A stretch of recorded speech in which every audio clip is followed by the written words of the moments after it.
I've always wondered this, and so I want to ask a question, or at least speak my piece on this subject.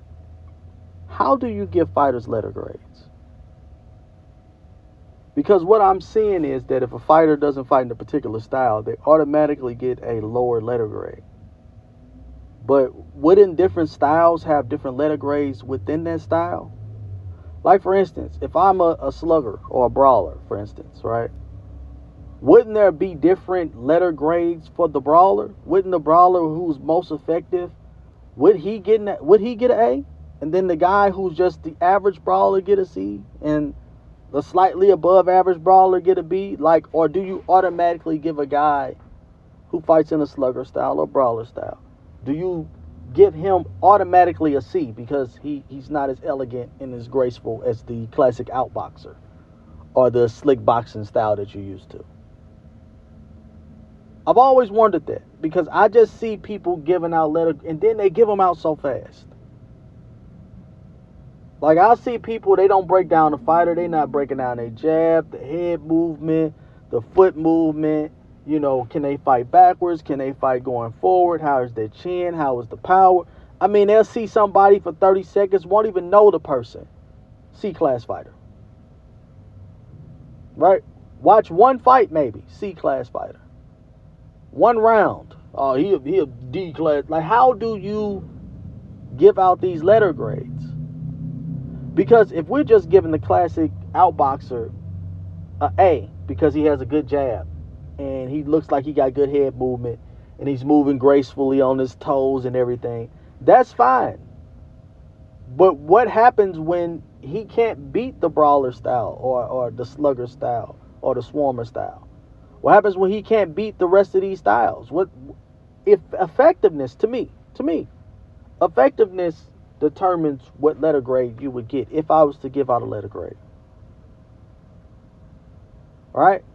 If you could whoop everybody ass, then you get an A. Right? And if you average, okay, you just the average professional, then you get a C.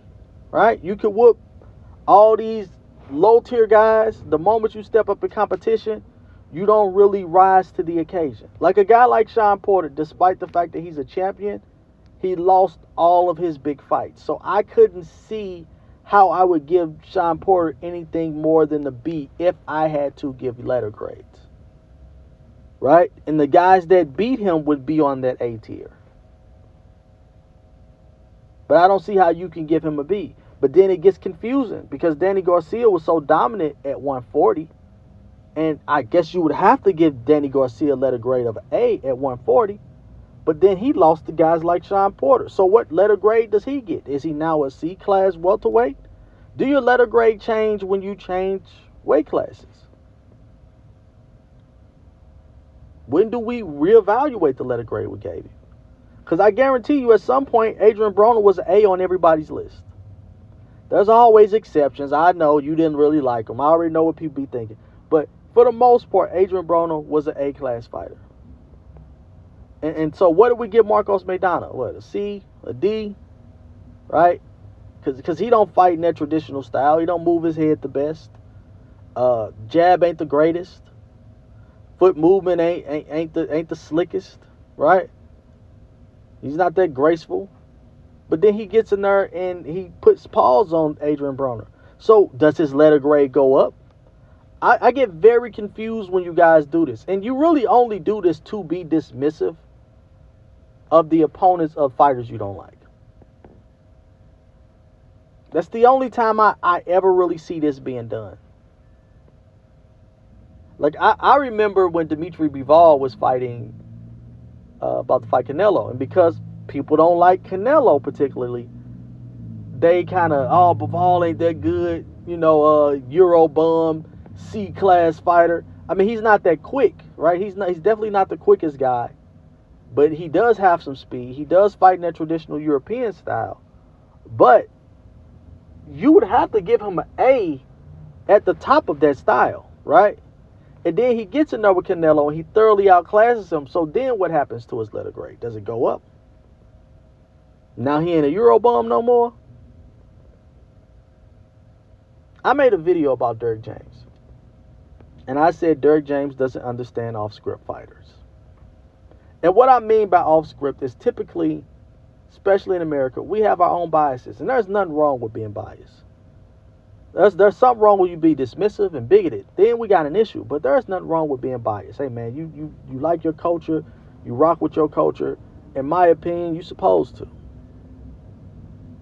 Not to the point you discriminate against anybody else, but you're supposed to be proud of your heritage, your culture, where you came from, and all the rest of this stuff. Or at least certain aspects of it. So I have no problem with people doing that. Mexican fighters support Mexican fighters. Black fighters can support slick black fighters. You know what I'm saying? If you from Youngstown, Ohio, and you's a white boy, country white boy, I'm pretty sure you like you some Kelly Pavlik. I have no problem with that. You never get an argument out of me here. Right? The Puerto Rican guys like the Puerto Rican guys. You will never get a argument or rebuttal out of me. But it does become a problem when you get dismissive of other styles. Because you don't understand them. That's a you problem. But then to assign that person a letter grade to like tear down somebody's career is even crazier. Because not only am I asking, how do you give a person a letter grade? Who are you to even determine what is what? Because if you're assigning people A's and they getting their ass whooped, then you obviously are not qualified to be giving out letter grades. If these C-class fighters keep putting paws on people, then we need to talk about your qualifications.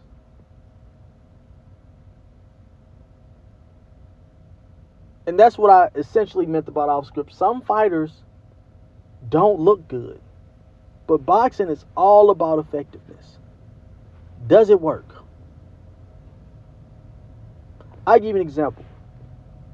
When I was in college, I did not play college basketball. I just played basketball while I was in college. It's a big difference. But I was in college, man. I hooped against this dude just at the rec center. This dude jump shot looked just like Michael Jordan's. I swear to God, first time he went up, I'm like, damn, this dude shoots. And you know, for me, Jordan is the GOAT. So he shot, Jordan was perfection. The perfect jump shot.